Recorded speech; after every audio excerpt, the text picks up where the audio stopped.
Over the past year, North Lincolnshire CCG has been working hard to improve local NHS services. Here's a few of our highlights from this year.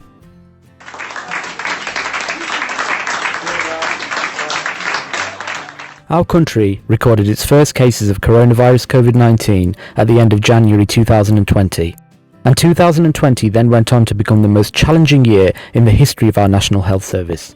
Unfortunately, we have lost many people to this virus. On behalf of North Lincolnshire CCG, I would like to offer the most sincere condolences to all those who have lost loved ones, and thank every single person who has played a part in our local response. A special thank you to our frontline NHS and care worker staff who have been so dedicated and compassionate throughout.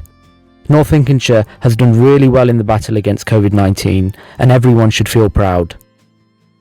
A great deal of fast-paced collaboration took place between North Lincolnshire partners to address the challenges posed by COVID-19. We know our hospital doctors, nurses, urgent treatment centre GPs, out-of-hours GPs and many others were treating the most poorly in hospital. But out of hospital, there was some really great and innovative work too between primary, community and social care, as well as other partners. This included an outstanding response from North Lincolnshire general practice teams. Now plans are intensifying in our area. Patients being moved out of hospitals to make way for those with COVID-19 and new isolation clinics being set up in North Lincolnshire. There are strict infection control policies and procedures that need to be adhered to when seeing these patients.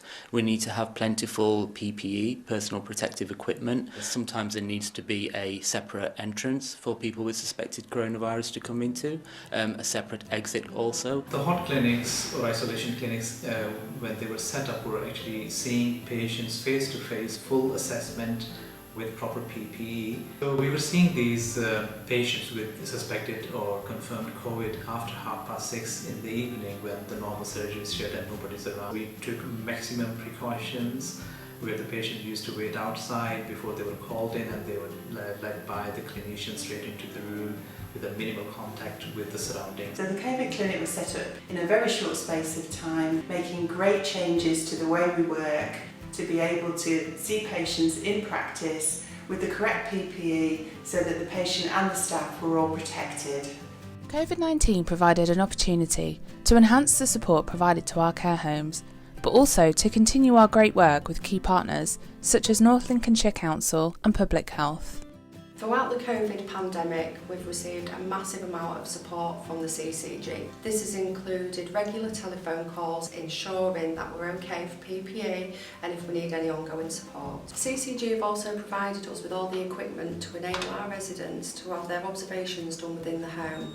This has avoided unnecessary hospital admissions. We've been offered a lot of virtual training, which has included clinical observation training, infection control and numerous other subjects which continue to be delivered. The ongoing support from the CCG has been very, very valuable to care homes. So in relation to the RPC training, over an 8-week period we were able to train 1,826 of our direct care home staff throughout all of our 59 care homes.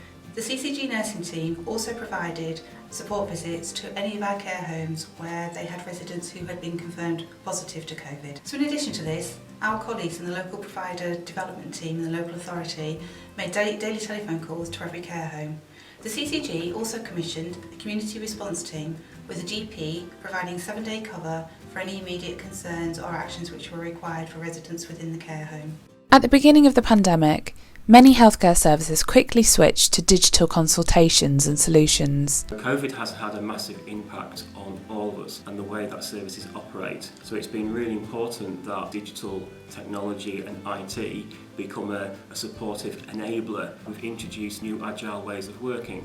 So we've issued hundreds of laptops to allow clinicians to work from anywhere. 100% of practices now have online consultation facilities and video consultation facilities. We've now had over 7,000 video consultations confirmed. Linked to that, we've had nearly 40,000 text messages sent from our GPs. We've issued connected tablets into care homes and into hospices. Last year we launched humberhealthapps.co.uk, where those patients who have mobile phones or or computers or tablets can go and get recommendations on the most appropriate apps for them. We have worked with our 111 service to ensure that primary care appointments can be booked in the right circumstance via 111 directly with your GP. It's just continuity of care, and I think that's what we've got to be focusing on in this day and age. We've got to be able to work smart, seamlessly within different systems and ensure the fact that we're avoiding duplication. And we're going to need everyone to work together to make this a success, so it's looking quite positive right now.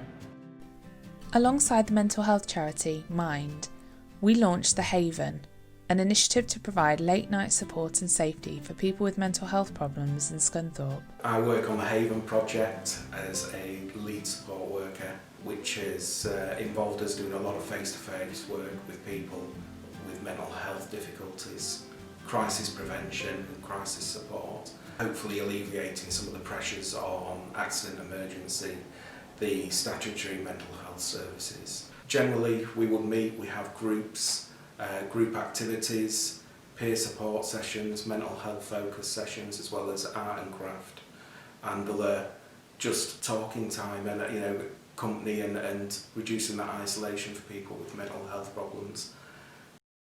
Lung patients in North Lincolnshire were the first in the UK to benefit from a pioneering virtual reality pulmonary rehabilitation programme. This is a virtual reality headset, but doctors say they could save lives. Lung patients in North Lincolnshire are the first in the UK putting on the goggles to help with their physio. Plus, it cuts down on hospital trips during the current health crisis. This is the only area currently which is able to provide pulmonary rehab to their patients, because the conventional training had to stop, and that was just because the social distancing, and a lot of these patients need shielding, so they had to be protected. On the 8th of January, the CCG was the first in the country to kick off celebrations for the Year of the Nurse and Midwife with a best practice learning event for North Lincolnshire practice nurses. 2020 has been dedicated the Year of the Nurse and Midwife by the World Health Organisation, celebrating 200 years since Florence Nightingale's birth. It's about celebrating nurses and midwives, giving that opportunity to say thank you. The event went really well. It was an amazing opportunity for them. They all engaged. There were lots of people there from different practices. It was as if the penny was dropping that actually as a practice nurse they had lots of opportunities. For more information about your local NHS, please visit www.northlincolnshireccg.nhs.uk.